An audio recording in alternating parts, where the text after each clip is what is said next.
एक बार जरा मैसेज करके 2 मिनट वेट कर लेते हैं। हाँ हाँ, मैसेज कर लेती हूँ। और मैं एंड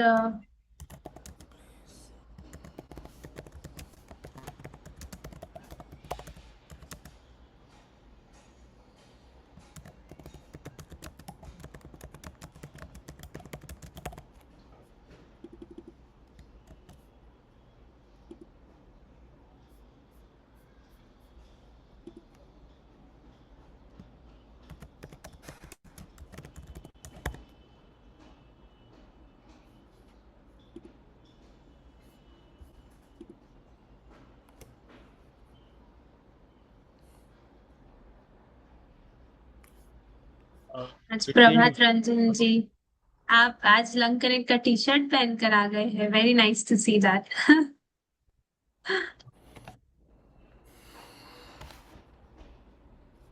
मैं लेट भी हो गया आज।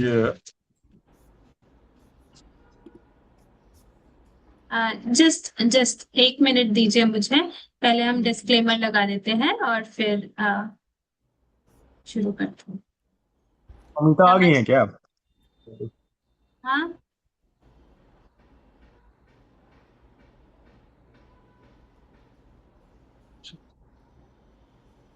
नमस्ते आप सभी को। होप करती हूँ कि आपको ये डिस्क्लेमर दिख रहा होगा। तो हाँ बिल्कुल। यस, आप सभी से इतना ही बोलना है कि ये मीटिंग में आप जुड़ रहे हैं। ये यूट्यूब पे लाइव होने वाला है। एंड इसका इसको हम लोग काफी बार रिसर्च वगैरह, पब्लिशिंग वगैरह के लिए भी यूज करते हैं। तो it is a public platform. And कोई भी आपके जो ट्रीटमेंट रिलेटेड जो सवाल होते हैं वो भी डॉक्टर्स आते हैं, पर हम ये पेट सीटी ऐसे छोटे छोटे रिपोर्ट्स, ये हम रिपोर्ट वाले डिस्कशन नहीं करते क्योंकि ये बहुत ही पर्सनल होता है। तो दैट इज वाई। तो Prabhat Ranjan ji, over to you.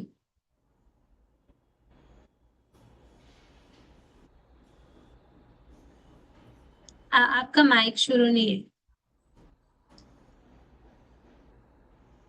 Thank you सुची। अ, मैं सबसे पहले आप सभी का ये 190th सपोर्ट ग्रुप मीटिंग है यूपी बिहार चैप्टर का। इसमें आप सभी का हार्दिक अभिनंदन है, स्वागत है। जैसे कि आप सुची ने बताया भी है कि ये मीटिंग जो है रिकॉर्ड, इस मीटिंग को रिकॉर्ड किया जा रहा है। हमें और भी दूसरे प्लेटफॉर्म पे भी इसको डालना होता है, और बहुत सारे इसमें कारण है। उसको सुची ने आपको बता ही दिया है।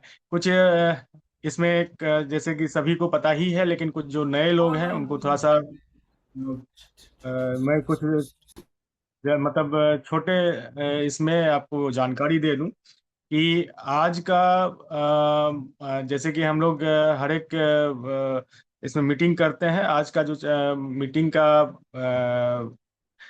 मतलब मुख्य मुद्दा ये है, वो है आपका what to eat during lung cancer treatment. मतलब लंग कैंसर के ट्रीटमेंट के समय हमें भोजन के रूप में क्या लेना है, क्या लेना चाहिए। और उसमें बहुत सारी मिथ भी हैं और बहुत सारे फैक्ट भी हैं जो कि आज हमारे साथ उनके उस विषय के जो विशेषज्ञ हैं होते हैं, वो जुड़ते हैं। तो आज इस विषय के लिए हमारे साथ सौमिता अ, सौमिता हमारे साथ जुड़ रही हैं। मुखोपाध्याय हैं, वो जुड़ेंगी और वे हमें विस्तार से इस चीज को बताएंगी। लेकिन इससे पहले मैं जो है एक छोटा सा जो हमारा जो नियम और कानून इस बैठक की है या इस मीटिंग की होती है, वो मैं आप लोगों के साथ साझा कर दूं कि हमारा ये मीटिंग जो है वो 1 घंटा का मीटिंग होता है, जिसमें कि 4:45 तक हम लोग जो है अपने चैट बॉक्स में जिन भी मतलब हमारे साथी को कोई भी समस्या होती है और डॉक्टर से उनको जवाब चाहिए होता है, वो 4:45 तक वो अपने सवाल जो है वो चैट बॉक्स में डाल दे, जिससे कि हमारा जब क्वेश्चन आंसर का सेशन स्टार्ट होगा तो हमारे डॉक्टर्स जो आएंगे वो आपको इस सवाल का जवाब वो दे देंगे। तो जैसे कि आपको हम बताया कि इसमें 2 सेशन होता है। एक में जो हमारा जो आज का विषय है उस पर चर्चा होगी। और दूसरा हमारा क्वेश्चन आंसर का सेशन होता है, जिसमें कि हमारे डॉक्टर्स जो है जैसे कि आज हमारे साथ हमारे डॉक्टर्स के रूप में डॉक्टर अमित कुमार जुड़ने वाले हैं। वो आपको मेदांता में सीनियर ऑन्कोलॉजिस्ट है, मेडिकल ऑन्कोलॉजिस्ट हैं। और फिर डॉक्टर अखिल कपूर हैं जो कि वाराणसी कैंसर इंस्टीट्यूट सेंटर के वो प्रोफेसर हैं और सीनियर मेडिकल ऑन्कोलॉजिस्ट हैं। तो ये हमारे क्वेश्चन आंसर सेशन में जुड़ेंगे और वो हमारे सवालों के जवाब देंगे। दूसरी बात कि हम इस मीटिंग के बीच में किसी को भी माइक ऑन करने का या माइक ऑन करके अपने सवाल पूछने का डायरेक्ट हम मौका नहीं दे पाते हैं। इसके लिए हमें खेद है और आपसे भी अनुरोध है कि वो आप अपना माइक ऑन करके इस मीटिंग में अपने सवाल ना पूछे। आपका कोई भी सवाल हो वो इस मीटिंग का जो चैट बॉक्स है उसमें आप डाल देंगे तो 4:45 तक जितने भी सवाल आ जाएंगे वो सभी सवालों का जवाब हमारे डॉक्टर्स आपको अच्छे से बताएंगे। अ, अब ये दो तीन ही हमारा मतलब ये था। और आप सभी यहाँ पे आए हैं, इस मीटिंग में आए हैं, इसके लिए आपका फिर से एक बार हम धन्यवाद देते हैं।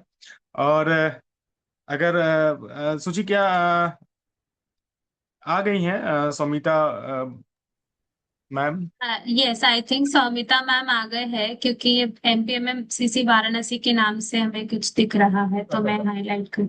हाँ, प्रशांत जी भी तो अब दिख मैं रहे हैं, तो यस। अब जी अब मैम, मैं स्लाइड है।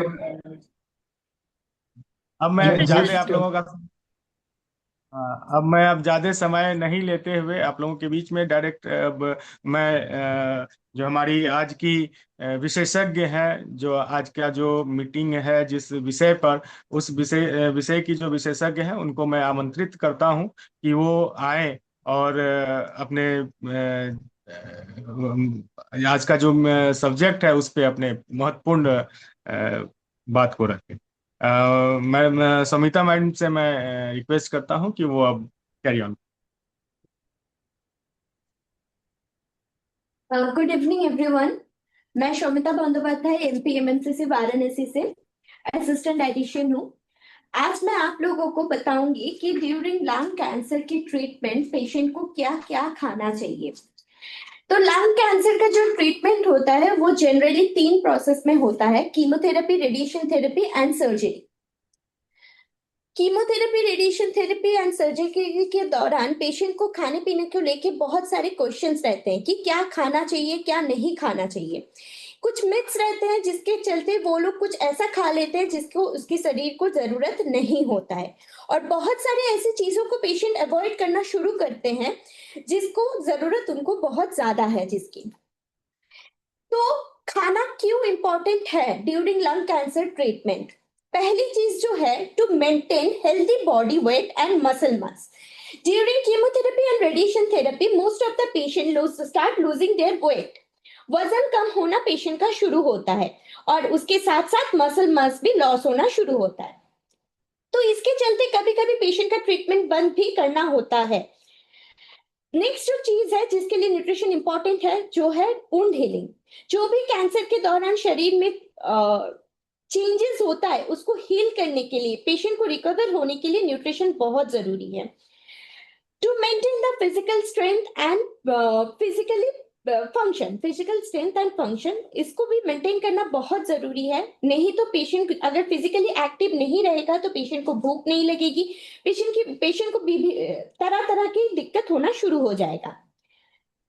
सबसे बड़ी बात जिस कारण न्यूट्रिशन इंपॉर्टेंट है वो है पेशेंट को ट्रीटमेंट टॉलरेट कराना। ट्रीटमेंट को टॉलरेट करने के लिए, सहन करने के लिए, ट्रीटमेंट का जो सिम्टम्स है उसको सहन करने के लिए जो चीज जरूरी है, इस न्यूट्रिशन बहुत जरूरी है इसके लिए। Next slide. कुछ कॉमन न्यूट्रिशनल चैलेंजेस हम लोग देखते हैं ड्यूरिंग ट्रीटमेंट। पहला जो है, पेशेंट को भूख नहीं लगता है। मैडम भूख नहीं लग रहा है, ये एक बहुत कॉमन प्रॉब्लम है पेशेंट का।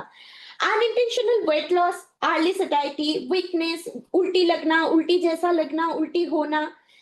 कभी कभी पेशेंट को during chemotherapy and radiation therapy test changes होना शुरू होता है जिसके कारण पेशेंट खाना नहीं खा पाते। ड्यूरिंग रेडिएशन मुंह सूखना, मुंह में आल्सर जैसा होना, ये डिफिकल्टीज होता है। कभी कभी स्वॉलोइंग डिफिकल्टीज होती है। कभी कभी पेशेंट को कब्जियत की दिक्कत या फिर डायरिया का दिक्कत भी होना शुरू होता है। अगर पेशेंट को भूख नहीं लग रहा है तो क्या करना है? पेशेंट को खाना तो खिलाना पड़ेगा। अगर हम लोग खाना नहीं खिला पाएंगे तो पेशेंट को बहुत सारी दिक्कत होना शुरू होगा। इसलिए पेशेंट को छोटा छोटा करके बारी बारी करके खाना खिलाना पड़ेगा और हमें मेक श्योर करना पड़ेगा कि पेशेंट को उस चीज में सारी चीजें मिल रही हो, सारी पोषण की चीजें मिल रही हो। इसलिए पेशेंट को दिन में 5 से 6 बार खाना खिलाना बहुत जरूरी होता है। जब भूख लगे, अगर सुबह 6 बजे भूख लग रहा है तो आपको आपके पास जो भी न्यूट्रिशियस पोषणदायक खाना है वो खा लीजिए। वो कुछ भी हो सकता है, नट्स हो सकता है, कर्ड हो सकता है। कर्ड खा रहे हैं तो उसमें थोड़ा सा चूड़ा, ओट्स, ये सारी चीजें मिला के खा लीजिए। पनीर रोल, एक सैंडविच वगैरह भी ले सकते हैं कम तेल में। ठीक है। नेक्स्ट, टेस्ट और स्मेल जब चेंज होता है पेशेंट का तो उस टाइम पे क्या होता है, पेशेंट खाना नहीं खा पाते हैं। तो जनरली इन आवर ओपीडी हम सजेस्ट कर रहे हैं कि गर्म पानी में नींबू जो होता है, नींबू को धो के तुरंत काट के खाने में थोड़ा बहुत ऐड कर लीजिए। तो उसमें जो टेस्ट डेवलप होता है उसमें पेशेंट को बहुत ज्यादा मदद होती है। या फिर अदरक के साथ काला नमक मिला के खाएंगे तो पेशेंट के टेस्ट बड क्लियर करने में वो हेल्प करता है। और सबसे बड़ी इंपॉर्टेंट चीज जो है, पेशेंट को ओरल हाइजीन मेंटेन नहीं करेंगे तो पेशेंट को इस दिक्कत से छुटकारा नहीं मिल सकती है। कब्जियत की दिक्कत, कॉन्स्टिपेशन का दिक्कत बहुत ज्यादा होता है जनरली रेडिएशन पेशेंट्स में। क्यों? क्योंकि पेशेंट को पानी, एडिक्वेट अमाउंट में पानी नहीं पीते हैं। कीमो पेशेंट्स में भी ये कॉन्स्टिपेशन की दिक्कत देखा जाता है क्योंकि उनका जो ओरल इंटेक है वो कम हो जाता है। वो हाइड्रेशन के मामले में भी हो सकता है और पेशेंट फ्रूट्स और वेजिटेबल्स भी कम खाते हैं, इसके कारण भी हो सकता है। तो पेशेंट को during chemo and radiation therapy हम लोग सजेस्ट करते हैं कि मोटे छिलके वाले जो फल होते हैं जैसे कि अनार हो गया, पपीता हो गया, if patient is not diabetic, केला वगैरह हो गया, दिन में एक फ्रूट कम से कम खाए। और कोई भी सब्जी हो जिसको अच्छे से धो के पका के पेशेंट को जरूर लेना चाहिए। Next slide.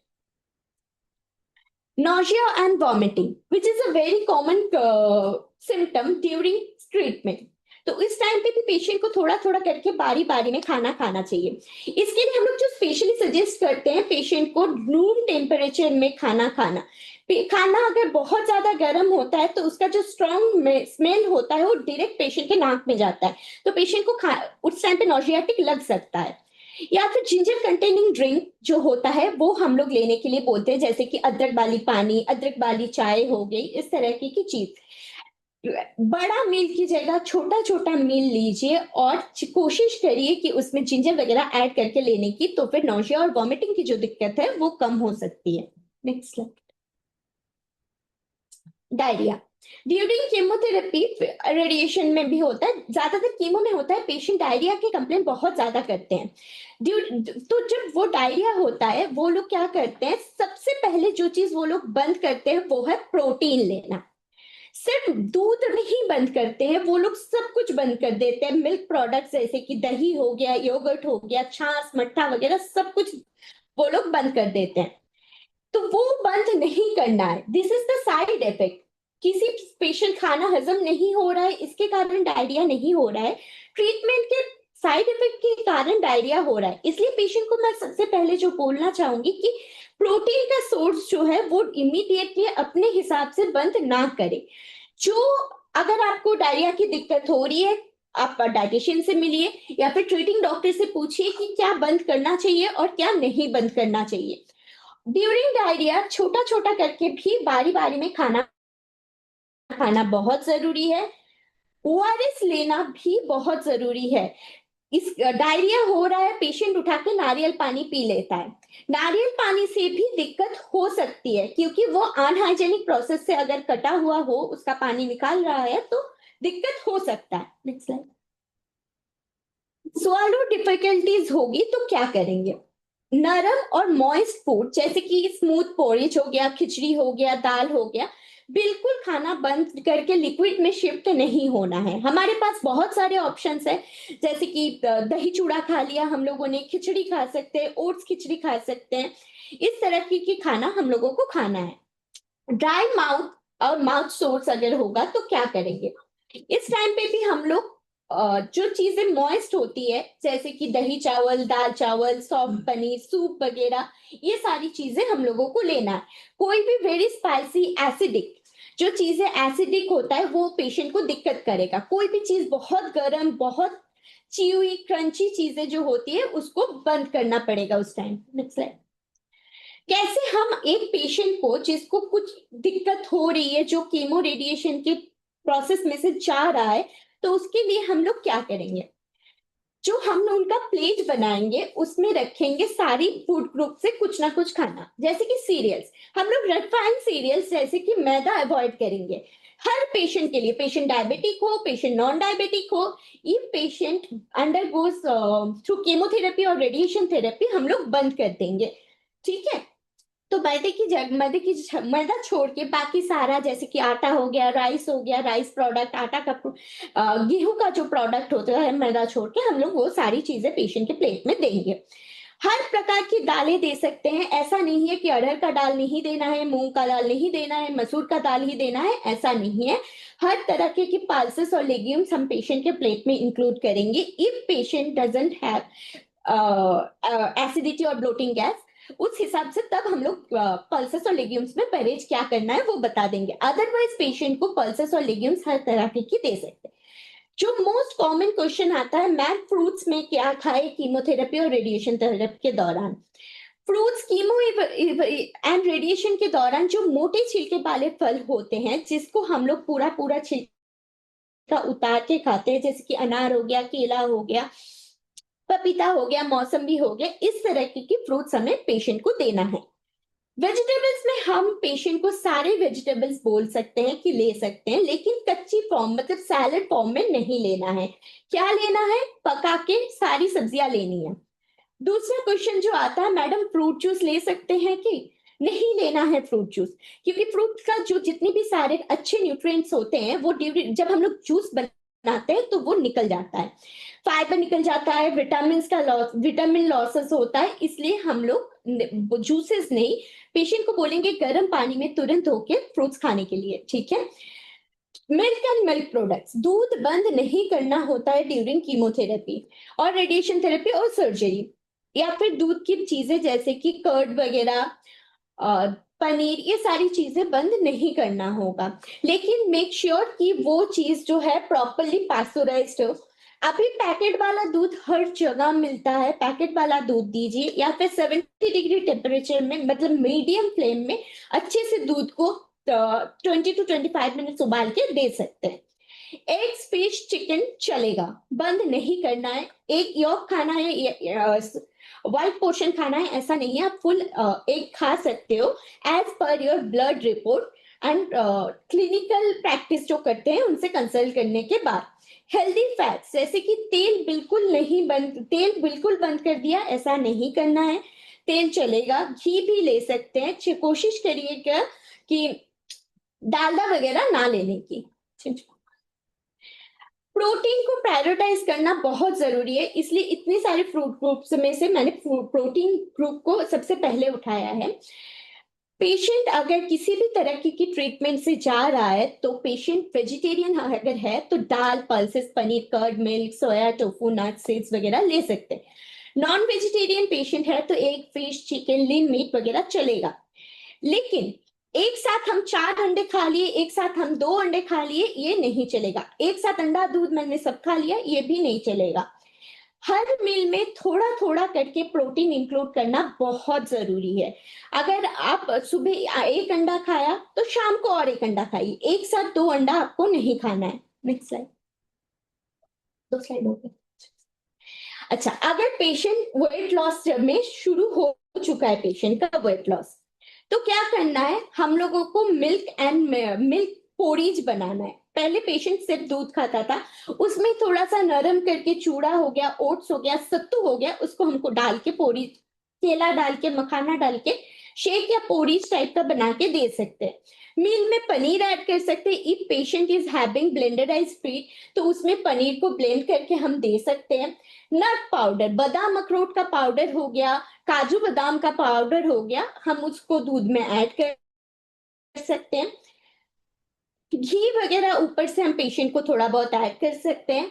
अगर पेशेंट ट्रीटमेंट के शुरू होने से पहले ही अंडरवेट है तो हम लोगों को ओरल न्यूट्रिशनल सप्लीमेंट की जरूरत पेशेंट को बहुत ज्यादा है।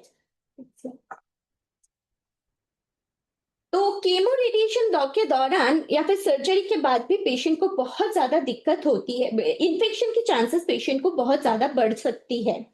अगर इसलिए हम लोगों को कुछ प्रिकॉशंस मेंटेन करने के चलना है, जैसे कि खाना खाना बनाने से पहले हाथ धोना, अच्छे से फ्रूट्स और वेजिटेबल को वॉश करना, चॉप करना, जहां पे फ्रूट्स एंड वेजिटेबल चॉप हो रहे वहां पे किसी भी नॉनवेज आइटम का चॉपिंग ना हो, इसको मेक श्योर करना है कि अनपस्चराइज्ड मिल्क नहीं लेना है। को जो इंसान मतलब जो खाना बना रहे उनको भी किसी भी तरह की इन्फेक्शियस डिजीज ना हो, वो हम लोगों को देखना है। Next question. कुछ चीजें आपको याद रखना है। खाना खाना है छोटा छोटा करके, बारी बारी में न्यूट्रिशियस मील खाना है। प्रोटीन को नहीं छोड़ना है। पेशेंट को डायरिया हो रहा है, कंस्टिपेशन हो रहा है, तो उसके लिए इलाज है, उसके लिए प्रोटीन को बंद करना इलाज नहीं है। अच्छे से पानी पीना है। जो भी सिम्टम्स आपको दिख रहा है जल्दी से जल्दी उसको रिपोर्ट करना है और आके बात करनी है। फूड सेफ्टी प्रैक्टिसेस जो मैंने बताया है उसको फॉलो करना है। क्लिनिकली अगर ओएनएस एडवाइस किया जा रहा है तो उसको अपने हिसाब से बंद नहीं करना है, और कोई भी खाने पीने को लेके दिक्कत हो रही है तो डाइटिशियन से आके मिलना है।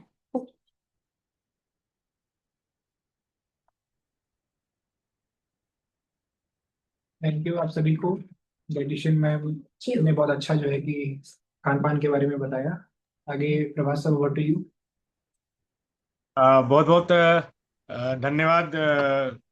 कुछ कुछ मीथ हैं जो मतलब जैसे आपने तो बहुत सारा क्लियर भी कर दिया है, लेकिन जैसे कि मतलब जब मैं भी वहां पे था और इस टाइप से मतलब कुछ होता था कि पापा में हमारे एक्चुअली थे कैंसर पेशेंट, तो कहते थे लोग कि चीनी मत खिलाओ, अगर चीनी साफ बंद कर दोगे तो कैंसर को जो है वो खाना मिलना बंद हो जाएगा, कैंसर उससे ठीक हो जाएगा। इसी तरह दूध मत पिलाओ। दूध के लिए भी है, मतलब फल का जूस, फल मत खिलाओ कि फल में मिठास होता है, वो खराबी करेगा कैंसर के लिए। इसी तरह से था कि कीमोथेरेपी या इम्यूनोथेरेपी के दौरान जो है खाना जो है वो कम कर दो। इसके बाद उसमें और कुछ मतलब नीम हल्दी या हर्बल प्रोडक्ट्स के बारे में लोग सजेस्ट करते थे कि ये सब कराओ, ये कैंसर का एक मेडिसिन के रूप में काम करेगा। तो ये सब का एक हम आपसे डॉक्टर ये पूछना चाहेंगे कि ये कहाँ तक मिथ जो है, ये मिथ है या सही है कि चीनी और फल का जूस या ये सब पे जो है अभी मार्केट में, इस पे आप क्या कहना चाहेंगे? पहली चीज जो है डेयरी प्रोडक्ट्स, मैं मेरे हर स्लाइड में ऑलरेडी मेंशन कर चुकी हूँ कि pasteurised proper boiled milk patient को देना है, और कोशिश करिए जितना हो सके कि ये गाय का ही दूध हो, किसी और जानवर का नहीं। ठीक है। दूसरी चीज फ्रूट्स। फ्रूट्स हम कीमोथेरेपी रेडिएशन थेरेपी के दौरान दे सकते हैं। बस कीमो लगने के 3 दिन बाद हम लोग फ्रूट्स देना शुरू करेंगे। मैंने जैसे पहले ही स्लाइड में बोला है, मोटे छिलके वाले फल जिसको हम लोग गर्म पानी में धुल के तुरंत उसका छिलका उतार के दे सकते हैं, जैसे कि केला हो गया, अनार हो गया, मौसम्बी, संतरा वगैरह, ये सारी फल हम दे सकते हैं। आपने तीसरा क्या पूछा था? सुगर, चीनी का। और चीनी का। चीनी चीनी पे था जो एक्चुअली चीनी चीनी में, हाँ, चीनी, गुड़, शहद। मैं सिर्फ चीनी की बात नहीं करूंगी, मैं तीनों चीजों की ही बात करूंगी। मैं नॉर्मल प्रैक्टिस में मैं हर पेशेंट को लेने के लिए मना करती हूँ, क्योंकि इससे कैंसर सेल को फ्यूल मिलता है, ये नहीं है। चीनी जो है वो एक सिंपल शुगर है, ठीक है। उससे पेशेंट को सिर्फ इंसुलिन स्पाइक मिलता है और कुछ नहीं मिलता है। अगर पोषण चीज खाने में नहीं हुआ, उसको खाली खाने में कोई फायदा नहीं है, उसमें कोई पोषण नहीं है, इसलिए हम लोग पेशेंट को बना करते हैं। एक एक ये जो था मेरा मैम कि बाहर में बहुत लोग से सजेस्ट करते हैं ये कि ये चीज पियो, ये चीज खाओ तो इससे कैंसर का ये दवाई के रूप में काम करता है। अब बहुत सारे लोग उसके इस पीछे भी जाते हैं, तो वो कितना खतरनाक हो सकता है और ये कितने फायदेमंद हो सकता है ये चीज? अच्छा, जो बात होती है, एक नीम की पत्ते की बात बहुत ज्यादा होती है, और दूसरी चीज जो होती है वो है कच्ची हल्दी, टर्मरिक की बात बहुत ज्यादा होती है। जो टर्मरिक है वो उसका एंटी कैंसरस प्रॉपर्टीज है, वो कैंसर को प्रतिरोध करने में हेल्प कर। लेकिन आपका कैंसर ऑलरेडी हो चुका है, एक पेशेंट ऑलरेडी कैंसर पेशेंट है, उसके लिए हल्दी का कोई फायदा है कि नहीं है, उसका कोई साइंटिफिकल प्रूफ नहीं है। तो इसलिए मैं सजेस्ट करती हूँ ड्यूरिंग कीमो रेडिएशन थेरेपी किसी भी कच्ची चीज को ना ले।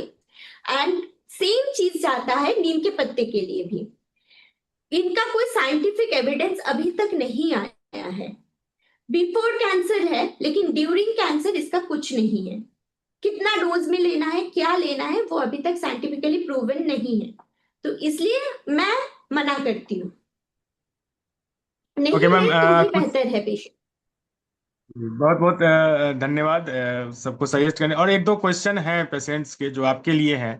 जैसे एक अरविंद शर्मा लिख रहे हैं कि इनका फाइल नंबर है 11F 2023 039065। Treatment going to on TMH Mumbai से ले रहे हैं ये। शैलेंद्र शर्मा इनका पेशेंट का नाम है, एज 57 ईयर्स है। इनका ओके। कोई ये लंग कैंसर से ये पीड़ित है, और इनका क्वेश्चन है कि how can I improve my platelets and WBC count? Both are especially going every down the last 3 months. I need any suggestion from experts. Kindly help me. Okay, उनको chemotherapy चल रहा है ना? हाँ, कीमोथेरेपी चल रहा है। हाँ, ये question platelet and WBC count.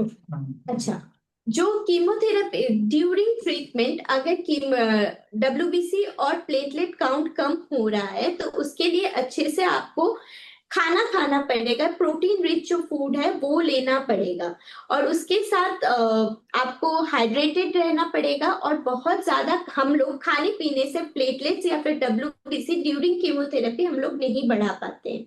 तो इसलिए जो प्रोटीन रिच फूड्स है उसको आप अच्छे से लीजिए, तो आपका प्लेटलेट और WBC काउंट बढ़ेगा तो नहीं, लेकिन कम नहीं होगा। प्लेटलेट के लिए होता है कि कीवी भी लोग नहीं बढ़ता है, कोई साइंटिफिक बेस नहीं है।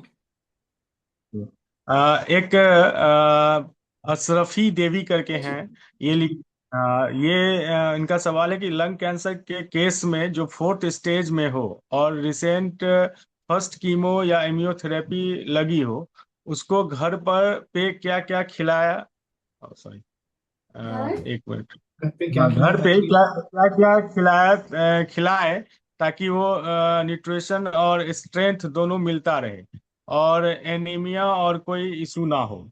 और उनका दूसरा क्वेश्चन ओके। भी है कि घर पे क्या क्या फिजिकल मूवमेंट के लेवल पे ध्यान रखें, उसको कैसे एक्सरसाइज कराएं, और क्यों फिजियोथेरेपी एक्सरसाइज जैसा डेली फॉलो करना, मतलब क्या फिजियोथेरेपी समझ गई एक्सरसाइज मैं, जैसे डेली फॉलो आपके समझ लिए गई। वो फर्स्ट क्वेश्चन ही है कि 4th स्टेज में जब उनका फर्स्ट कीमो मतलब हो चुका है, और उस समय में क्या ध्यान रखना चाहिए खाने पीने पे, उनको न्यूट्रिशन मिलता रहे जिससे। ओके, जो चीज पहली याद रखना है वो है फूड हाइजीन। अच्छे से खाना पकाना है, खाने को कच्चा या आधा कुक करके आधा बॉईल करके नहीं छोड़ना है, ठीक है। दूसरी चीज, पेशेंट जब खाना खाए हैंड हाइजीन मेंटेन करना बहुत इंपॉर्टेंट है। और जो खाना बना रहे हैं उनको भी ये चीज मेक श्योर करना पड़ेगा कि उसको खांसी जुकाम सर्दी जैसी कोई बीमारी ना हो, तो उसमें से कोई मतलब उसमें से डिजीज मतलब क्या बोलते हैं, कंटामिनेशन होने की चांसेस रहते हैं, ठीक है। दूसरा चीज, घर में जो भी बनता है कम तेल मसाले में पका हुआ सादा खाना, सारे दे सकते हैं। अंडा वगैरह दीजिए, क्योंकि हीमोग्लोबिन की बात है। डेट्स वगैरह अच्छे से गर्म पानी में धुल के डेट्स दे सकते हैं, मतलब खजूर दे सकते हैं। अगर पेशेंट नॉन वेजिटेरियन है तो non veg source of protein का इस्तेमाल ज्यादा से ज्यादा करिए, ठीक है। दूध, दही, छाछ, मट्ठा वगैरह पेशेंट को दीजिए। पेशेंट को अच्छे से अनाज खिलाए ताकि पेशेंट का वेट लॉस ना हो। अनाज का मतलब ये नहीं है बिस्किट, पाउरुटी, ये सब बिस्किट, ब्रेड्स वगैरह उठा के उनको खिला दिया जाए। नॉर्मल घर का जो दाल चावल होता है, रोटी चावल होता है, रोटी दाल होता है, ये सारी चीजें खिलाइए। दूसरा एक फिजियोथेरेपी तो उसके लिए तो हमारे लंका नेट फाउंडेशन पे जो यूट्यूब है उस पे क्या एक्सरसाइज करने चाहिए और बाकी चीजें वहां पड़ी हुई है, वहां पे वो वीडियो देख सकते हैं इसके लिए। एक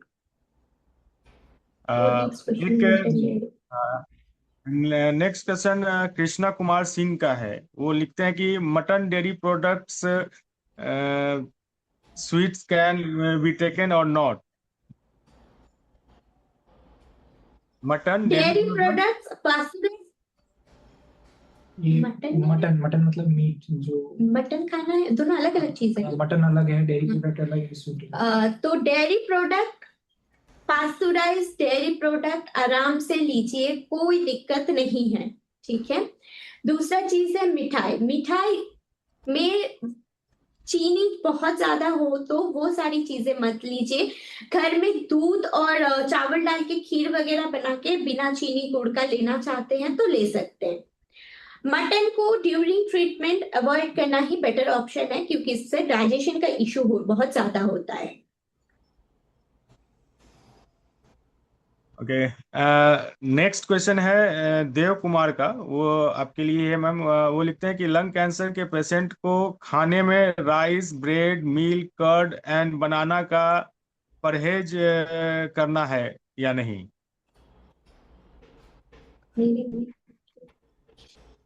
परहेज मतलब वो लंग कैंसर, वो पूछते हैं लंग कैंसर के पेशेंट को खाने में rice, bread, milk, curd and banana का परहेज करना है क्या, उसको प्रिकॉशन, मतलब वो उसको नहीं खाना है कि खाना है, अच्छा, यही पूछ रहे हैं। अच्छा, पेशेंट अगर डायबिटिक है तो जितना हो सके राइस और केला, बनाना, ब्रेड वगैरह रेस्ट्रिक्ट करिए। अगर पेशेंट डायबिटिक नहीं है तो राइस, नॉन डायबिटिक पेशेंट है तो राइस आराम से दीजिए। बनाना भी दे सकते हैं, मिल्क एंड मिल्क प्रोडक्ट भी दे सकते हैं, कोई दिक्कत नहीं है। लेकिन ब्रेड जो होता है जनरली रिफाइंड कार्बोहाइड्रेट होता है, उसमें मैदा होता है, बहुत ज्यादा चीनी होता है, तो कोशिश करिए ब्रेड ना देने की। अगर ब्रेड देना ही है तो आटा ब्रेड मिलता है, मल्टीग्रेन आटे का ब्रेड मिलता है, वो सारी चीजें दे सकते हैं। ब्राउन ब्रेड या फिर व्हाइट ब्रेड प्लेन नहीं देना है। एक केसरी नंदन जी का है सवाल। वो लिखते हैं कि मैम मेरे पिताजी हाइपरटेंशन की मेडिसिन ले रहे हैं और लंग कैंसर पेशेंट्स हैं। उनको ऑसिमेटनिब 80 mg चल रहा है। क्रिएटिनिन बढ़ने पर प्रोटीन कम करना चाहिए या नहीं। डॉक्टर से कंसल्ट करना चाहिए पहले। अगर डॉक्टर उसको किस तरह से डायग्नोस करते हैं उसके ऊपर डिपेंड करेगा, प्रोटीन कम करना है कि नहीं करना है। डॉक्टर डायग्नोस करने के बाद आप डाइटिशियन से कंसल्ट कर सकते हैं।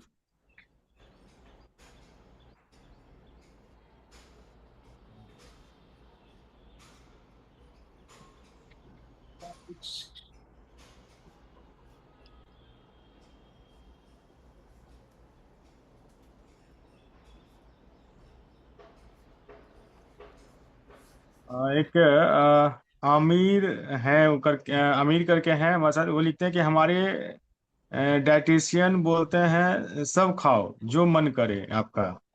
It's to confusion in mind, please help.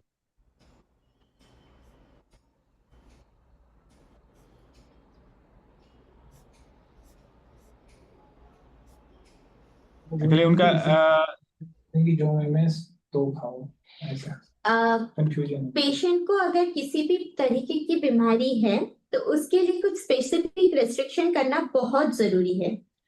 तो इसलिए मैंने पिछले मेरे जितने भी स्लाइड्स थे मैंने आपको वही समझाने की कोशिश की है कि क्या खाना चाहिए और कब खाना चाहिए और कैसे किस किस चीज को नहीं खाना चाहिए। तो मुझे लगता है मैंने आपकी डाउट क्लियर कर दिया है। और हम जी, आज आपके लिए मनीष जी थे। हमारे तो मतलब जो थे वो इतना ही करीब करीब क्वेश्चन है। अब तो मैं एक बार फिर से देख लेता हूँ। हाँ, दो क्वेश्चंस और तो है। अब रह ही रहा था डॉक्टर अरविंद कुमार जी पूछ रहे हैं, सिंस हाँ chemotherapy started my number father has, एक सेकेंड, पूछ किन्हीं का देते हैं। आवाज आ रहा है। डॉक्टर अरविंद कुमार जी पूछ रहे हैं, since chemotherapy started my father has is taking very small diet because of mouth ulcers, so what can I do because he has lost all his taste. Can you repeat? Since chemotherapy started, my father has taken very small diet because of mouth ulcer. So what can I do? Because he has lost all his taste. Okay. अगर वो सारे test जो है उनका कम हो चुका है, तो उनको पहली चीज जो हमें करना है, थोड़ा थोड़ा करके बारी बारी में खाना खिलाना है, और वो कैलोरी डेंस खाना खिलाना है। ठीक है? तो इसके लिए हम लोग मिल्क शेक, मिल्क पोरीज वगैरह दे सकते हैं। और जो माउथ अल्सर है उसके लिए अगर म्यूकोसाइटिस ग्रेड 2 या ग्रेड 3 हो रखा है, तो उसके लिए ग्लूटामाइन सप्लीमेंटेशन करना बहुत जरूरी है to heal the epithelial linear sales.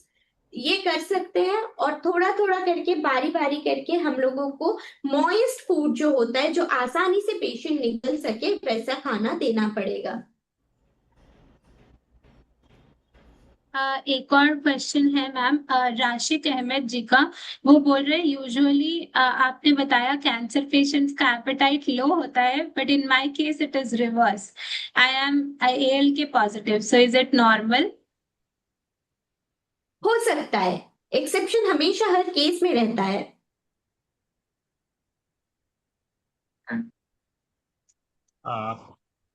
Okay ma'am, आज अब तो सूची हो गया ना, क्योंकि हाँ डॉक्टर हाँ, अमित भी हो आ गया। गए हैं।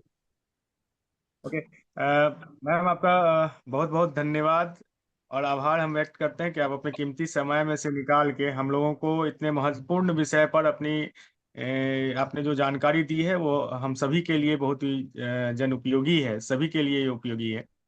इसके लिए आपका बहुत बहुत दिल से आपके हमारे जितने भी लंग कनेक्ट इंडिया फाउंडेशन के टीम है उनके तरफ से, और जितने भी हमारे यहाँ पे मीटिंग में जुड़े हुए हैं सबके तरफ से आपका आभार हम व्यक्त करते हैं। अब जैसे कि अब मेरा हम लोगों का अब अगर आप इसमें बने रहना चाहती हैं मैम, तो आप रह सकती हैं, और अगर आपको कोई काम होगा तो आप जा भी सकती हैं, इसके लिए आप फ्री हैं। हम तो चाहेंगे कि आप रहें तो और भी अच्छा रहे। अब एंड जैसे कि आप हम सभी, लोग अब यस, एंड आप सभी से रिक्वेस्ट है कि आपको मैम का सेशन कैसा लगा। आप अगर चैट बॉक्स में दो शब्द उनके लिए भी लिखेंगे तो उनको भी अच्छा लगेगा, क्योंकि हर कोई बहुत मेहनत से अपना सेशन देने के लिए आता है with from their busy schedule.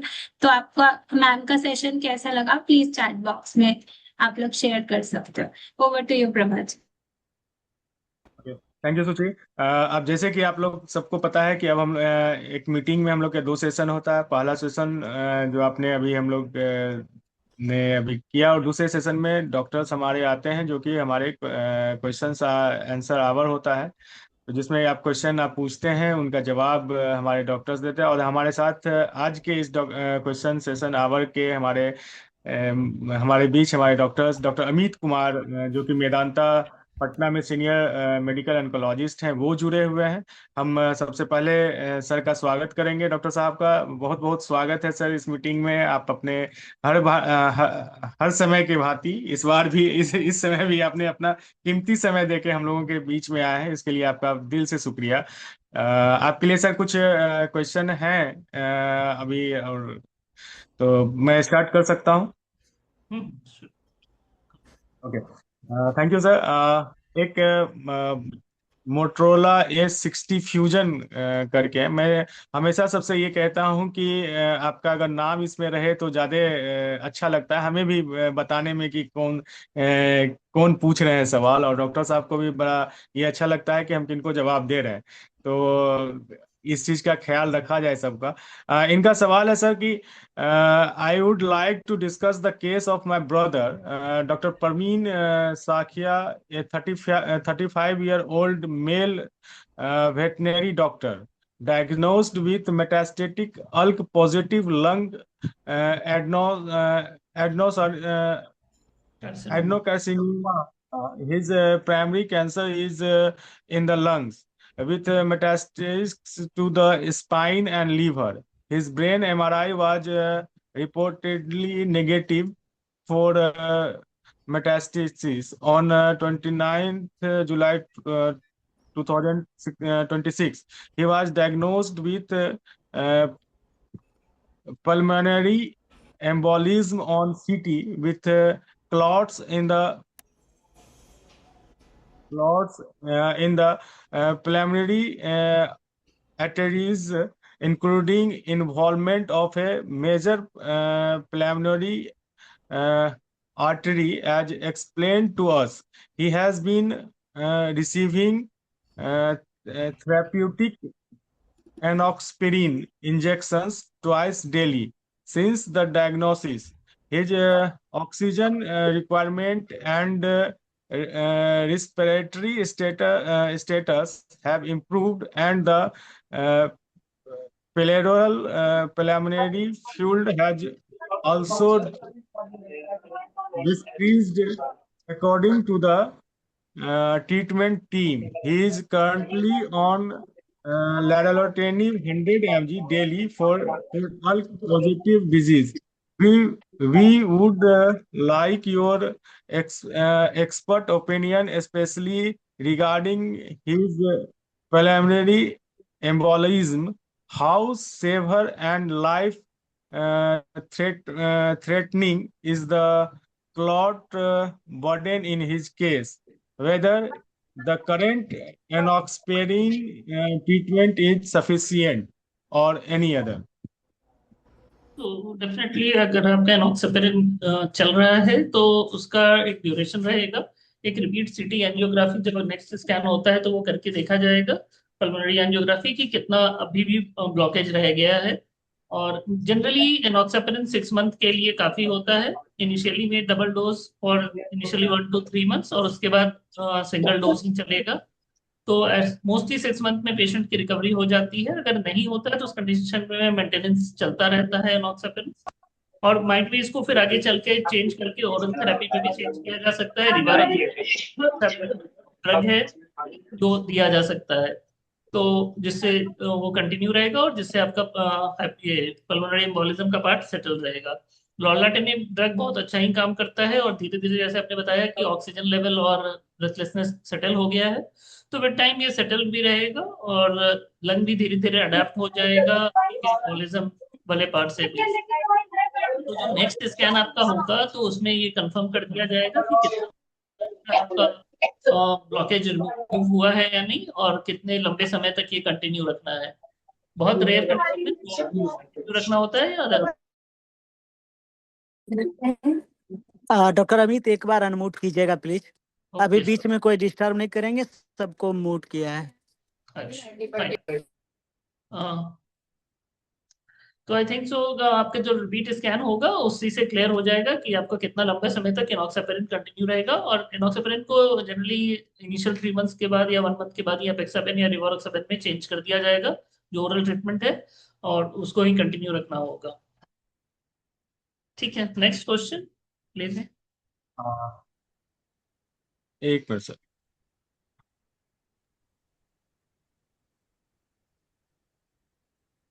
Shri Krishna Yadav ji पूछ रहे हैं, मेरी मम्मी की दवाई चल रही है ओसिमाटनेब 80 mg, तो ये कितने समय तक चलेगी या इसका कोई समय सीमा होता है? बेसिकली जब डिजीज एडवांस होती है तो दवा जब तक अच्छा काम कर रहा होता है अर्थात मतलब उससे फायदा रहता है, बीमारी कम हो रही है या कम होके मेंटेन चल रही है और उसका कोई मेजर साइड इफेक्ट नहीं हो रहा है तो दवा कंटिन्यू रहता है।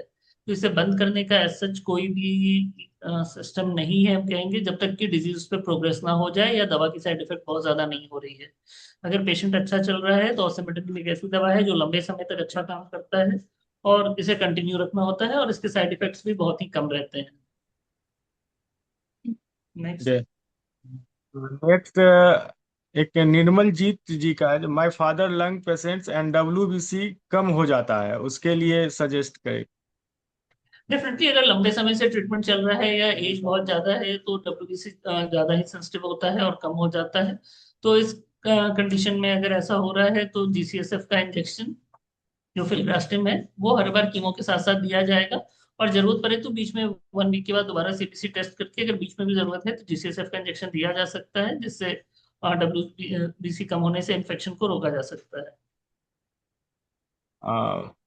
एक संचित दुबे जी हैं हमारे साथ, वो लिखते हैं कि patient name is Anita, case number 18F23/016116, last 2.5 years से सिरिजोनेटिव कैप्सूल चल रहा है।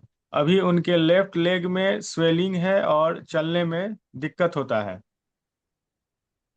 अगर ऐसा हो रहा है कि सिर्फ एक ही पैर में सूजन है और चलने में दिक्कत हो रहा है तो आपको एक अल्ट्रासाउंड कराने की जरूरत रहेगी।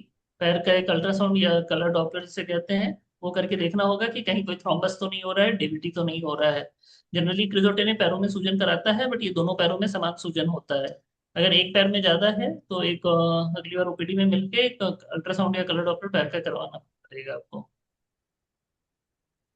नेक्स्ट। एक नेक्स्ट है, पेशेंट नेम है Uma Devi, file number 18F2026 ये 68 साल की हैं और 4th स्टेज लंग कैंसर है। अभी पहली बार 14 अगस्त को वापस आए हैं। पेशेंट को भूख नहीं लगते हैं और खाना नहीं चाहते हैं और 1-2 दिन के बाद लूज मोशन हो जा रहा है। देखिए आपके दो तीन प्रॉब्लम है कि भूख नहीं लग रहा है और खाना नहीं जा रहा है, ये कीमो का एक कॉमन साइड इफेक्ट है। और जब पहली बार स्टार्ट होता है तो अडाप्ट होने में थोड़ा समय लगता है। तो ऐसे कंडीशन में कोशिश ये करनी है कि हर थोड़े थोड़े देर पे कुछ ना कुछ लिया जाए। दिन में जो फीडिंग हम नॉर्मल 3 बार करते हैं उसको बढ़ा के 6 से 8 बार किया जाए। और जितना भी एक बार में खा सकते हैं उतना लेने की जरूरत रहेगी। तो वो करना है। और इसके अलावा इससे ही आपका भूख का प्रॉब्लम सॉल्व होगा। नेक्स्ट क्या क्वेरी था इनका? अ, ये क्या, सॉरी सर, और क्या पूछा इन्होंने? भूख नहीं लग रहा है इसके अलावा? 1-2 दिन के बाद लूज मोशन हो जा रहा है। हाँ सॉरी। तो लूज मोशन अगर आपको अगर खाना खाने के बाद हो रहा है, बार बार ऐसा दिक्कत हो रहा है तो अगली बार OPD में बताएंगे। और फिलहाल के लिए आप रिफागट टैबलेट ले सकते हैं 400 mg दिन में 3 बार। ये मैं लिख दे रहा हूँ। जिसको दिन में 3 बार 5 दिन तक लेंगे तो इससे लूज मोशन आपका इनिशियली कंट्रोल रहेगा। बट उसके बाद भी दिक्कत होती है तो डेफिनेटली OPD में मिलेंगे उसके बाद। ठीक है। नेक्स्ट। नेक्स्ट डॉक्टर अमीन कुमार हैं, since chemotherapy started my father has taking very small diet because of, अच्छा ये तो उनके लिए था, हो गया था। अ, एक सरिता देवी हैं, मतलब सैमसंग से सैमसंग से लिखी है। मैं पेशेंट नेम सरिता देवी है। मैं यूँ लिखती है कि मेरी मम्मी लंग कैंसर के 4th स्टेज पर है। 17/8/2026 को मम्मी का चौथा कीमोथेरेपी हुआ है। उनको अभी काफी सर में दर्द है, क्या करे? दूसरा प्रश्न है, मम्मी को सलाद दे सकते हैं? सलाद में जैसे खीरा हो गया, टमाटर हो गया, गाजर हो गया, मूली हो गया, यह सब मिलकर। अच्छा। जो सर उनके में सर में दर्द। दर्द या तो सर में दर्द हो रहा है इसके लिए तो आप सिंपली पैरासीटामोल टैबलेट ले सकते हैं।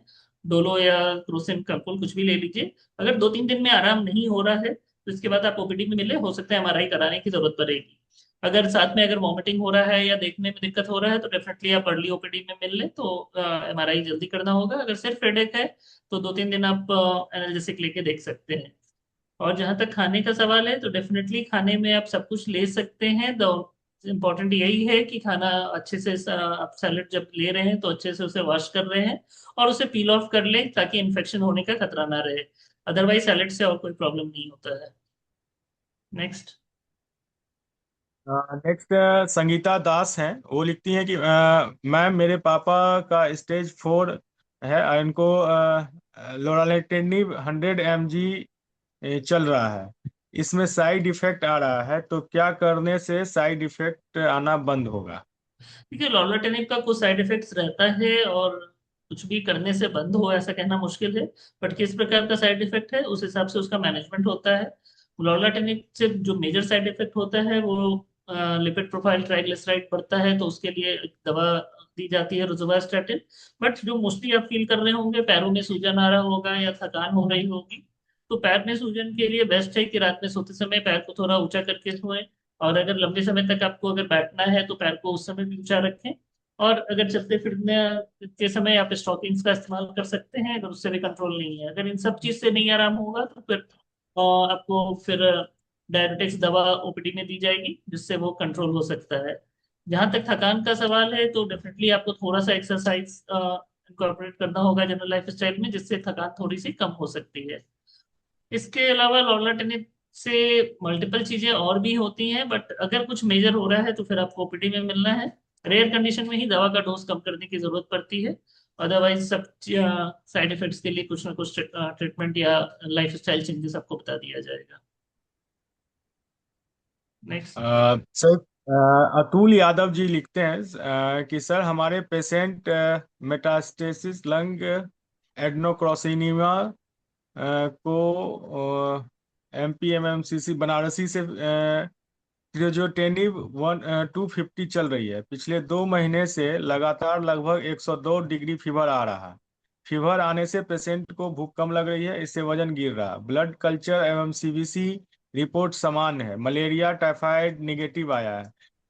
फीवर से भूख न लगने से वजन गिर रहा है, ऐसे में क्या करें? फीवर का समाधान कैसे हो? 2 महीना पहले पिक्टल निकला, उस शाम भी फीवर आ रहा था, जो कि लगातार बना हुआ है, लगभग 102 डिग्री फीवर। डेफिनेटली अगर फीवर आ रहा है और इतने लंबे समय से चल रहा है तो मोस्ट लाइकली ये डिजीज इंड्यूस फीवर है, बीमारी की वजह से हो रहा है। हो सकता है लिवर में इन्वॉल्वमेंट हुआ हो जिसकी वजह से ऐसा है। तो आपका बेस्ट है कि आप नेक्स्ट पेट स्कैन जो आपका होने वाला है उसे आप एक बार फिर से ओपीडी में मिलकर कराएं। और जो स्कैन की रिपोर्ट है उस हिसाब से दवा बदलने की जरूरत हो सकती है या इसमें कीमो ऐड करने की जरूरत रहेगी। उसी से फीवर सेटल होगा। तब तक के लिए अगर बहुत अगर किडनी का फंक्शन और लिवर फंक्शन ठीक है, अगर बहुत परेशानी हो रही है तो पैरासीटामोल से फीवर नहीं सेटल हो रहा है तो नेप्रोक्सन 250 mg आप ले सकते हैं। बट वो भी कभी कभी, क्योंकि ये किडनी को अफेक्ट करता है, बहुत लंबे समय तक नहीं लिया जा सकता है। तो ये आप ट्राई करके देख सकते हैं, बट डेफिनेटली आपको स्कैन करके देखने की जरूरत होगी, क्योंकि 2 महीने से इन्फेक्शन का फीवर हो ऐसा चांस कम है, डिजीज के कारण ही ये फीवर आ रहा होगा। नेक्स्ट। नेक्स्ट है अरविंद शर्मा जी का क्वेश्चन। उनका फाइल नंबर है 11F 2023 309065। Treatment going on TMH Mumbai. Patient is on osimertinib 80 and टेपनोटिव 225 mg।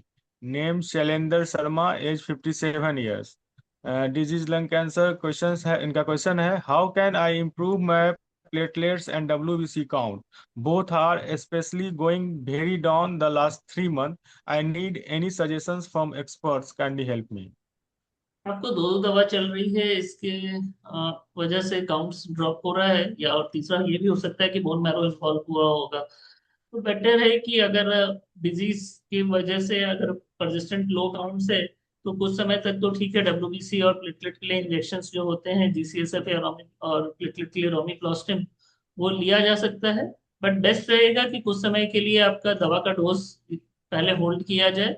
हफ्ते 10 दिन में जब आपका काउंट्स बढ़ जाता है तो उसके बाद दवा रीस्टार्ट कम डोज पे किया जाए, जिससे कि आपका काउंट्स भी मेंटेन रहे और दवा भी चलती रहे। फुल डोज देना शायद मुश्किल रहेगा आपकी कंडीशन में, थोड़ा डोज कम करके इसे देना आसान रहेगा, या अल्टरनेट डे करके ऑसिमेटिनिब भी दिया जा सकता है, जिससे आपकी डिजीज कंट्रोल रहेगी। इन केस अगर डिजीज बर्डन बहुत हाई है तो उस कंडीशन में जैसे हमने बोला GCSF का इंजेक्शन और रोमिप्लास्टिन का इंजेक्शन भी ट्राई करके देखा जा सकता है। तो डेफिनेटली इसके लिए आप ओपीडी में मिले तो उस हिसाब से प्लानिंग आपकी फिर की जाएगी। नेक्स्ट। नेक्स्ट है दीपक उपाध्याय जी का। वो लिखते हैं कि मेरी माँ जी का ऑसिमेटेनिब 80 mg चल रहा है 27 मई से। उस टाइम उनका वेट 49 kg था और अभी उनका वेट 55 kg है। क्या ये नॉर्मल है? उनको भूख लगती है और वो डाइट सही ले रही है अभी? तो बिल्कुल, अगर बीमारी आपकी कम हो रही है और सिमेटेटिव अच्छा काम करता है तो उससे आपका डाइट पैटर्न इंप्रूव होता है और वेट गेन भी होता है। तो ये एक बिल्कुल ही नॉर्मल फेनोमेना है, इसके लिए भी कुछ भी सोचने की जरूरत नहीं है। इंपॉर्टेंट है वो अच्छे से डाइट लें और जितना वॉक कर सकते हैं या थोड़ा माइल्ड एक्सरसाइज तो उस पर ध्यान दें। नेक्स्ट। एक श्री कृष्णा यादव लिखते हैं, मेरी माता जी को लंग कैंसर है, EGFR एक्सॉन 19 डिलेशंस है, ऑसिमेट्रेनिव 80 mg चल रहा है, 5 कीमोथेरेपी हो चुकी है, ऑसिमेट्रेनिव कब तक चलेगी, प्लीज बताने की कृपा करें। तो वो जैसे पहले भी बताया था, ऑसिमेटरी ड्रग तब तक चलता रहेगा जब तक इससे फायदा है। आपका हर 3 महीने पे स्कैन होता रहेगा, 3 से 4 महीने पे। उसमें अगर रिस्पॉन्स अच्छा दिख रहा होगा तो ड्रग कंटिन्यू रहेगा, और ऐसा कोई मेजर साइड इफेक्ट नहीं भी आ रहा है तो ड्रग कंटिन्यू रहेगा। तो अभी ऑसिमेटरी आप मान के चलो, जैसे बीपी और शुगर की दवा कंटिन्यू चलते रहती है वैसे ही ऑसिमेटरी भी कंटिन्यू चलता रहेगा। नेक्स्ट। गौतम जी हैं, वो लिखते हैं कि सर मेरे पेशेंट को कीमोथेरेपी और जेफिटेनिव चल रहा है 4 साल से, और एज 60 है। क्या वो जॉब के टूर पे एक इलेक्ट्रिक शॉप में फैंस या इलेक्ट्रिक इक्विपमेंट की रिपेयरिंग करना शुरू कर सकते हैं? प्लीज सजेस्ट सर, उनके हेल्थ के अकॉर्डिंग क्या सही रहेगा? डेफिनेटली, अगर 4 साल से वो दवा पे अच्छा चल रहे हैं और दवा अच्छे से टॉलरेट कर रहे हैं और अगर वो फिट हैं तो वो अपने सारे काम कर सकते हैं। सो काम करने का ऐसा कहीं भी ये नहीं है कि काम करने से उन्हें कोई प्रॉब्लम हो रही है। अगर उनकी फिटनेस अच्छी है, वो आराम से शॉप पे जा सकते हैं, कर सकते हैं, तो इसमें कोई प्रॉब्लम नहीं है। और ये जरूरी भी है कि वो अपने आप को कहीं ना कहीं इंगेज करके रखें। सो इट्स बेटर कि वो अपना काम शुरू करें। ठीक है। सर। अरविंद शर्मा ने पूछा था कि पीडल एडिमा है, तो वही बताया, पैरों की सूजन जो है उसके लिए जो मैंने आपको इलाज बताया है वो करने की जरूरत है। पैर रात में खासकर ऊंचा रख के सोने की, तो रात भर में स्वेलिंग कम होगा, दिन में फिर से बढ़ेगा। ये प्रोसेस चलता रहेगा, तो उससे घबराने की जरूरत नहीं है। रितु शर्मा का क्वेश्चन है, is there any new study of PIK mutation in lung cancer? बहुत इफेक्टिव नहीं है PIK3CA म्यूटेशन जो लंग कैंसर में होता है। इसके लिए जो दवाएं अवेलेबल हैं वन कैन ट्राई, ऐड कर सकते हैं, बट बहुत ही एफिशिएंट हो ऐसा इस लंग कैंसर में नहीं देखा गया है। और इसके अलावा दोनों पैर में सूजन है और लास्ट मंथ अल्ट्रासाउंड भी हुआ था, नॉर्मल है, बट इस बार डी डाइमर टेस्ट हुआ है, उसकी रिपोर्ट ज्यादा है। Patient name Anita. तो डी डाइमर अगर हो गया है और अल्ट्रासाउंड भी अभी भी नॉर्मल चल रहा है तो आई सजेस्ट कि एक बार रिपीट आप चलो डॉक्टर करा के देख सकते हैं। ये मोस्टली DVT का ही पिक्चर है, हो सकता है कि पैर के नीचे में नहीं, ऊपर पेट तक में किसी भी में कहीं पे ब्लॉक हो रहा हो। बट अगर उसके बाद भी अगर दिक्कत रहती है तो कभी कभी अपेक्सावेन या रिवारोक्साबेन एम्पेरिकली भी स्टार्ट किया जा सकता है। तो आप OPD में इसके लिए मिले तो वहाँ डॉक्टर एक बार देखिए, प्लान कर लेंगे कि देने की जरूरत है या नहीं है। शैलेंद्र शर्मा का दोनों पैर में सूजन हो रहा है। तो वही सूजन के लिए शैलेंद्र जी सेम चीज है कि आपको अपने लाइफ स्टाइल में चेंजेस करने होंगे। और इलास्टिक बहुत ज्यादा दिक्कत हो रही है तो इलास्टिक स्टॉकिंग्स का इस्तेमाल करें, जिससे वो बेटर हो जाएगा। राशिक Ahmad, L positive lorlatinib, I am having good appetite and want to take more and more। ठीक है। लॉर्लाटेनिब का एक साइड इफेक्ट है कि इससे वेट गेन भी होता है, तो कभी कभी इस मेडिसिन से लोगों का 10 से 20 kg तक भी वेट गेन हो सकता है। सो आपको अपना एक्सरसाइज और थोड़ा डाइट रिस्ट्रिक्शन डेफिनेटली जरूरी है अगर आप ओवरवेट हो रहे हैं।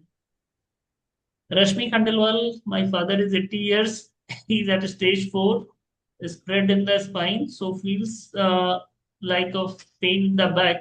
He is referred for targeted therapy. He is taking Tagrisso for back pain. Patch is also given. First time it gave relief, but now the pain is back there. Maximum in morning. What can you advise for back pain? अगर back pain आपका अभी भी हो रहा है, टैग्रिसो start हो गया है और मेडिसिन के बाद भी, और इनिशियली पैच से आराम था अभी नहीं हो रहा है, तो आई सजेस्ट कि आप वापस से अल्ट्रासेट टैबलेट ही लें और साथ में प्रीगैबलिन टैबलेट ले सकते हैं। इससे ट्राई करें, क्योंकि ये मैकेनिकल पेन है। अब जितने हड्डियों में डैमेज हुआ होगा उसकी वजह से ये पेन परसिस्ट कर रहा है, रेदर देन की बीमारी की वजह से, क्योंकि बीमारी मोस्टली रिस्पॉन्स कर गई होगी अभी तक। तो आप अल्ट्रासेट लेके एक बार ट्राई करिए और साथ में प्रीगैबलिन एक गोली रात में। धीरे धीरे ये पेन थोड़ा सेटल होगा, but it will take time, 5 milligram bed time. इसके अलावा सर, हमने सभी को बोला था कि 4:45 तक ही हम क्वेश्चंस लेंगे, बट उसके कई बाद तक हमने क्वेश्चंस लिए, 4:54 तक हमने क्वेश्चंस लिए। चलो तो फिनिश ऑफ इन 5 मिनट्स। हाँ तो sir, it's up to you, मतलब अगर आप थोड़ा हेल्प कर सको तो लाइक क्या। तो Priyanshi Gupta sir, last 7 month से नो डीजी अवॉइड है, no active, all tumour cancer है, मेटास्टेटिक एडिनोकार्सिनोमा, एक्सॉन 90, अभी रेगुलराइज ट्रीटमेंट कब तक चलेगा? 16 मंथ से target therapy plus 21 cycle chemo हो गया है।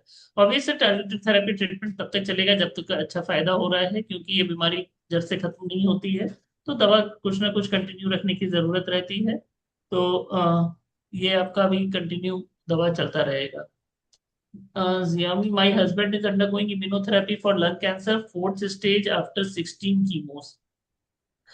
Okay, recently he has started losing weight again, even after having proper diet. His medicine is toripalimab. What could be the possible reason? तो अगर persistent weight loss हो रहा है तो आप ये ओपीडी में बताएं। बेसिकली इम्यूनोथेरेपी का जो मेजर साइड इफेक्ट होता है वो हमारे बॉडी के हार्मोन्स को अफेक्ट करता है, तो उनका टेस्ट करने का जरूरत रहेगा। नहीं सिर्फ थायराइड हार्मोन ही नहीं, कॉर्टिसोल और एसीटीएच का भी टेस्ट करने की और ग्रोथ हार्मोन का टेस्ट करने की जरूरत रहेगी। अगर उसमें कुछ चेंजेस आ रहे हैं तो उसके लिए उसका रिप्लेसमेंट करना होगा, और मोस्ट लाइकली वेट लॉस जो हो रहा है वो उसके कारण हो सकता है, तो one have to look for that. और दूसरा, लिवर का भी फंक्शन एक बार रीचेक करने की जरूरत रहेगी कि ऐसा तो नहीं कि कोई लिवर में प्रॉब्लम हो रही है। तो इम्यूनोथेरेपी के मल्टीपल कॉम्प्लिकेशंस होते हैं जिसे रूटीन टाइम पे मॉनिटर करना होता है, और कई सिम्टम आ रहे होते हैं तो कुछ रिपीट टेस्ट करने की जरूरत रहेगी। तो डेफिनेटली आप इसके लिए ओपीडी में मिले। इसके बाद है सैमसंग, मेरी मम्मी का नाम सरिता देवी है, उनका केस नंबर, उनका कुछ जांच हुआ था जिसमें ईजीफार जो नेगेटिव आया था, पीडीएल टीपीएस 8 आया है। उन्हें कीमोथेरेपी 630 mg चलता है, साथ में इम्यूनोथेरेपी की दवा निवलपैप भी चल रहा है। कि मेरा केस नंबर बिल्कुल ऐसा नहीं है। जब ईजीएफआर नेगेटिव हो रहा है तो कीमो और इम्यूनो यही मेजर ट्रीटमेंट होता है। तो अभी जो आपका ट्रीटमेंट दिया गया है वो बिल्कुल ही सही है, और यही ट्रीटमेंट अभी लंबे समय तक आपका चलेगा जब तक इससे फायदा हो रहा होगा। आगे चल के दवा कम की जाएगी, 4 साइकिल तक सेम दवा चलती रहेगी। आई थिंक सो कंप्लीट है सर। क्वेश्चंस तो सारे हो गए हैं। या तो प्रभात और जी, आपने ओवर तो टू आज, यू। हाँ, आज बहुत सारा क्वेश्चन भी था, और आपने जिस तरह से सभी का जवाब आपने दिए, पेशेंसली दिया है, ये हम लोग क्या कह सकते हैं कि अब मतलब आभार शब्द बहुत छोटा है आप लोगों के लिए सर। फिर भी अपने पूरे लंग कनेक्ट टीम के लंग कनेक्ट इंडिया फाउंडेशन के पूरी टीम के तरफ से, और यहाँ पे हमारे जितने भी साथी जुड़े हुए थे उन सभी के तरफ से आपका हार्दिक दिली धन्यवाद और आभार हम लोग व्यक्त कर रहे हैं sir. Thank you sir, thank you. आप लोग के आप लोग का ही ये सहयोग है कि ये मीटिंग जो है दिन पर दिन जो है और अच्छे से होते जा रहा है, और बहुत से लोग अब जुड़ना शुरू हो गए हैं और पूछते भी हैं कि नेक्स्ट अगर ये यूपी बिहार का चैप्टर है तो वो पूछते हैं कि दूसरे कब कब का है, वो भी लिंक हमें दीजिए, उसमें भी हम जुड़ेंगे, हमें कोई समस्या होता है। ये एक आप ही लोग का सर देन है कि ये इतना अच्छा और इतना विश्वसनीयता के साथ जो है लंग कनेक्ट इंडिया फाउंडेशन का ये मीटिंग जो है ये हो रहा है। एक बार फिर से आप सभी का तहे दिल से शुक्रिया अदा करते हैं, धन्यवाद देते हैं। और यहाँ हमारे साथ जितने भी साथी जुड़े हैं सबको हम शुक्रिया अदा करते हैं, और हमें उम्मीद है कि आपके जितने भी सवाल हुए हैं वो सभी का जवाब जो है आपको मिल गया होगा अच्छे से। सुची, अगर आप इजाजत दें या तो मीटिंग को खत्म करें अगले मतलब अगले मीटिंग के लिए। यस, आप एक अगर फोटो के लिए बोलिए एंड देन मीटिंग क्लोज करते हैं।